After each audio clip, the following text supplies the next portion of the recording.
नमस्कार। ग्रहों की गोचरीय स्थिति पर रेगुलर वीडियो पाने के लिए साप्ताहिक राशिफल, मासिक राशिफल, त्रैमासिक राशिफल और ग्रहों के बाकी गोचर पर भी रेगुलर अपडेट्स पाने के लिए, जिसके हिसाब से आप अपने जीवन में थोड़ी गाइडेंस प्राप्त कर सकें, इसके लिए मेरे चैनल को अवश्य सब्सक्राइब करें। जिन लोगों ने सब्सक्राइब कर रखा है वो ऑल ये जो नोटिफिकेशन सेटिंग होती है इसको क्लिक करें, क्योंकि कभी कभी कुछ लोग बोलते हैं उनको नोटिफिकेशन नहीं मिलती। आशा करता हूँ चैनल को सब्सक्राइब करेंगे और रेगुलर वीडियोस अवश्य आप देखेंगे। नमस्कार। ओम गणेशाय नमः। ओम नमः शिवाय। मैं निखिल ज्योतिष आचार्य आप सभी का मेरे चैनल पर पुनः स्वागत करता हूँ। आशा करता हूँ कि आप सभी स्वस्थ होंगे। महादेव की कृपा आप सभी पर सदैव बनी रहे। ये वीडियो कुंभ यानी कि एक्वेरियस के लिए बहुत विशेष है, क्योंकि वीडियो है 9 से 15 मार्च 2026 के साप्ताहिक राशिफल के बारे में। कैसा रहेगा आने वाला सप्ताह कुंभ के लिए। जो मेरा साप्ताहिक राशिफल होता है वो प्रमुखतः चंद्रमा और उनकी गति पर आधारित होता है। चंद्रमा एक बहुत विशेष ग्रह है।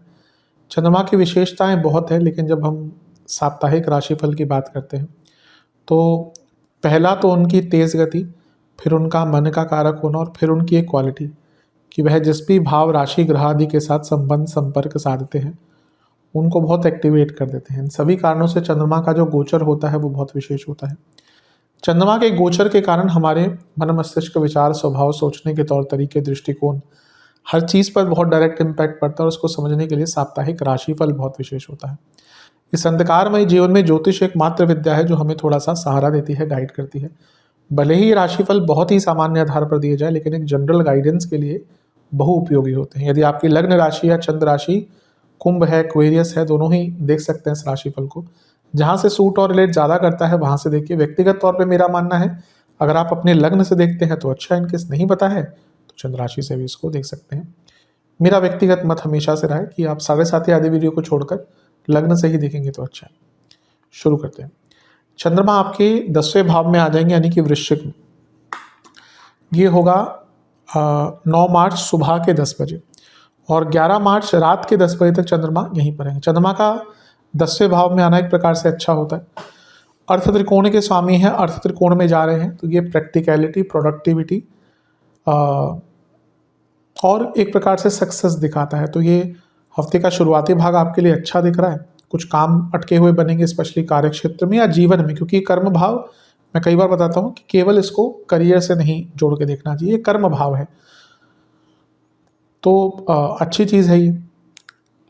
लेकिन चंद्रमा यहाँ पे केमद्रुम योग में है और नीच के भी हैं, तो प्रॉब्लम होती है फोकस की। कार्य क्षेत्र हो तो वहाँ पे भी आपका फोकस थोड़ा खराब होगा और गलतियाँ हो सकती हैं। And same goes with other work also. तो थोड़ा सा ना फोकस बना कर रखिएगा, क्योंकि टाइम अच्छा है इसका मतलब ये नहीं कि आपसे गलतियाँ नहीं हो सकती। वैसे तो ठीक है, लेकिन क्योंकि चंद्रमा का प्रभाव ऐसा है तो गलतियाँ होने की संभावना बढ़ जाती है। इसलिए फोकस्ड, एकाग्रता, और क्योंकि शकट योग बन रहा है, गुरु से चंद्रमा छठे में है, तो ये दिखाता है कि आपके कार्य डिले भी हो सकते हैं। तो आपको टाइम मैनेजमेंट पर भी ध्यान देना है, वरना वैसे देखा जाए तो समय कोई बहुत बुरा नहीं है। छठे घर के स्वामी आपके चौथे घर को देख रहे हैं। कोई legal work related to property भी था तो वो भी पूर्ण हो सकता है। नवांश कुंडली बता रही है कि कुछ बड़ा अगर कार्य करना है तो उसका मौका यहाँ पर बन सकता है। दशांश कुंडली कार्य क्षेत्र में अच्छा टाइम है, बस फोकस दोबारा कहूँगा बिजनेस में ना अपने आप को और बेटर कीजिए। मे बी नए प्रोडक्ट एंड सर्विसेज या जो ऑलरेडी आपके प्रोडक्ट एंड सर्विसेज है उसको और फ्रेशन अप कीजिए, उसको और बेटर कीजिए। जहाँ तक लव लाइफ की बात है, ऐसा लगता है कि स्टेबिलिटी नहीं है, चीज़ें 2-3 हफ्ते सही चलती है, फिर 1-2 महीना खराब चलती है। ऐसे क्या होता है ना, धीरे धीरे करके वो जो वैल्यू होती है रिलेशनशिप की खराब हो जाती है और अंत में एक ऐसा मौका आ जाता है जहाँ पे लगता है कि ना भी हो रिलेशनशिप तो चलेगा। इस चीज़ पर ध्यान दीजिए। वैवाहिक जीवन वैसे तो देखिए ठीक है, लेकिन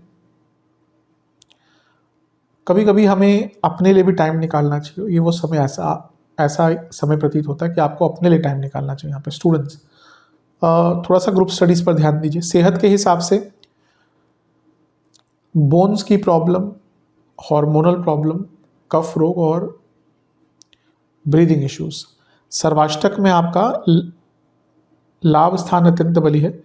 ठीक है, ऐसा लग रहा है कि कोई बहुत अच्छी न्यूज़ या कोई सक्सेसफुल चीज़ आपके लिए हो सकती है भौतिक रूप से। ठीक है, फिर से कहूँगा एकाग्रता बनाकर रखिएगा। 11 मार्च 10 बजे रात के आ जाएंगे चंद्रमा आपके 11वें घर में यानी कि धनु में, और 14 मार्च सुबह के 10 बजे तक चंद्रमा यहीं पर रहेंगे। चंद्रमा का लाभ स्थान में आना बहुत अच्छा होता है। फिर से उपचय भाव के स्वामी और उपचय भाव में है, ये इंडिकेट कर रहा है ये समय बहुत श्रेष्ठ है। पूरा हफ्ते का शुरुआती 2 भाग आपके लिए प्रोडक्टिव हैं, सकारात्मक हैं, सफल हैं। चंद्रमा जब लाभ स्थान में आते हैं तो कुछ इच्छाएं भी पूरी होती हैं, काम भी पूरे होते हैं, क्योंकि उपचय भाव के स्वामी हैं। पैसों का काम, प्रोफेशनल वर्क, लीगल वर्क पूर्ण होता हुआ दिख रहा है। गुरु की दृष्टि है, गजकेसरी योग बन रहा है, और जिस राशि में है वो गुरु की ही राशि है, और इसी दिन गुरु मार्गी हो रहे हैं। अभी वीडियोस मैंने बनाई थी बृहस्पति के मार्गी होने के बारे में, आई थिंक पूरी अभी नहीं आई होंगी, बाकी 2 और आएंगी मंडे ट्यूसडे को, 6 जो वीडियो बची है। तो अभी आप में से कई लोग अनुभव करेंगे कि जैसे ही गुरु मार्गी होंगे तो बहुत चीज़ें बदल जाएंगी इन अ पॉजिटिव मैनर। और क्योंकि कुंभ की बात करें तो आपके तो लाभेश है, धनेश है, इसी दिन गुरु मार्गी हो रहे हैं। जब चंद्रमा से प्रभाव बनेगा गजकेसरी योग, तो ऐसा लग रहा है कि बहुत बड़ा कुछ लाभ आपको प्राप्त होगा। धन से संबंधित किसी, कोई भी आपके काम एकदम अटक गए थे वो यहाँ पे पूर्ण, और धन के रूप में भी बहुत अच्छा है। शनि की दृष्टि है धन स्थान से ही, तो एक और धन का मिलन हुआ, और केतु का प्रभाव यानी कि कोई रुका हुआ काम बनेगा। तो ये समय बहुत अच्छा, बस थोड़ा ओवर थिंकिंग से बचेगा, क्योंकि अभी भी चंद्रमा केंद्रम योग में है, और शनि का प्रभाव थोड़ा सा, भले ही शनि लगने है लेकिन विष दोष तो बनाते ही हैं, तो थोड़ा सा नकारात्मक सोच से बचिएगा। नवांश कुंडली बता रही है बहुत अच्छा टाइम है, भौतिक रूप से कोई बहुत अच्छी न्यूज़ आपके लिए आ सकती है। दशांश कुंडली कार्य क्षेत्र में थोड़ा सा टाइम ज़्यादा दीजिए। बिजनेस की जहाँ तक बात है, थोड़ा सा अपने बिजनेस के स्टैंडर्ड को बेटर कीजिए। लव लाइफ ठीक है, ऐसी कोई प्रॉब्लम नहीं दिख रही, बस थोड़ा सा डाउन टू अर्थ रहेगा। वैवाहिक जीवन, एक दूसरे को टाइम दीजिए, एक दूसरे को समय दीजिए। स्टूडेंट्स से मैं यही कहूँगा कि ना आप थोड़ा सा ओपन अप हो जाइए, अपने माइंड को ओपन कीजिए। आपने बहुत अपने आप को संकोचित या फिर कहिए श्रिंक कर लिया है, आप और बहुत कुछ कर सकते हैं। संभावनाओं को खोलिए। सेहत के हिसाब से इन्फेक्शंस, पेट की प्रॉब्लम, इन्फ्लामेशन, सर्वाष्टक, लाभस्थानी बलिए बहुत अच्छा है। हफ्ते का मध्य भाग धन, भौतिक रूप से कोई इच्छा की पूर्ति, इन सब के लिए बहुत अच्छा है। 14 मार्च सुबह के 10 बजे चंद्रमा आ जाएंगे आपके 12वें घर में यानी कि मकर में, और सप्ताह के अंत तक यहीं पे रहेंगे। चंद्रमा का 12वें घर में आना बहुत श्रेष्ठ तो नहीं माना जाता। हाँ, विपरीत राजयोग बना रहे हैं तो कोई काम जो अटक रहे थे वो पूर्ण होंगे। अच्छी चीज़ है कि चंद्रमा नीच के नहीं रहे, केंद्रुम योग भी खत्म हो गया। ठीक है, 12वां घर है, लेकिन फिर भी कह सकते हैं कि 12वां भाव जो है वो त्रिक स्थानों में मेरे हिसाब से सबसे कम बुरा है। ठीक है, उसके अपने कुछ नेगेटिव एस्पेक्ट्स होते हैं, लेकिन फिर भी जो बाकी 6, 8, 12 है उसमें से 12वां भाव मेरे हिसाब से सबसे कम बुरा है। अब चंद्रमा का यहाँ पे आना अच्छी चीज़ है कि फिर से लीगल काम, विदेश का काम जो अटक रहे थे वो पूर्ण होंगे। विपरीत राजयोग है तो कुछ नई अपॉर्चुनिटी आपके लिए आ सकती है। बस एक ही चीज़ का ध्यान देना है कि गुरु से अष्टम में है तो शकट योग बन रहा है, इसके कारण थोड़े कार्य विलंबित हो सकते हैं। अदरवाइज देखा जाए तो ये टाइम आपका बहुत अच्छा है। नवांश कुंडली बता रही है कि सेहत को का ध्यान दीजिएगा। अगर कोई हेल्थ इशू चल रहा था, उसका डायग्नोसिस वगैरह नहीं हो पा रहा था, टाइम बहुत अच्छा। दशांश कुंडली कार्य क्षेत्र में कनेक्शंस इंप्रूव कीजिए। बिजनेस में कुछ बदलाव लाना चाहते हैं, बहुत अच्छा टाइम है। लव लाइफ में मैं एक ही चीज़ कहूँगा कि थोड़ा ग्रेसफुल रहिए। वैवाहिक जीवन, सुनना शुरू कीजिए। एक अच्छे वैवाहिक जीवन के लिए सुनने की आदत डालनी चाहिए। स्टूडेंट्स, थोड़ा सा अकेले टाइम बिताइए और इवेल्युएट कीजिए कि कहाँ पे गड़बड़ हो रही है।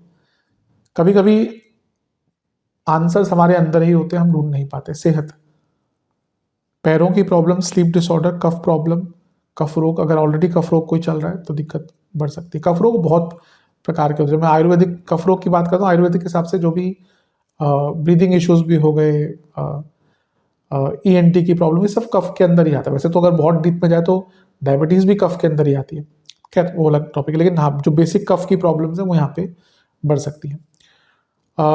उपाय के स्वरूप में आपको नहीं, सर्वाष्टक में आपका 10वां घर बली है। जो लोग जॉब चेंज करने का विचार करते हैं, हफ्ते का अंतिम भाग अच्छा है। उपाय के स्वरूप में आपको बजरंग बली की आरती करनी है और शनि चालीसा का एक बार पाठ करना है। आशा करता हूँ कि वीडियो काम आएगा। चैनल पर नया सब्सक्राइब कीजिए, वीडियो को लाइक कीजिए। मिलता हूँ अगली वीडियो में, तब तक के लिए ओम नमः शिवाय।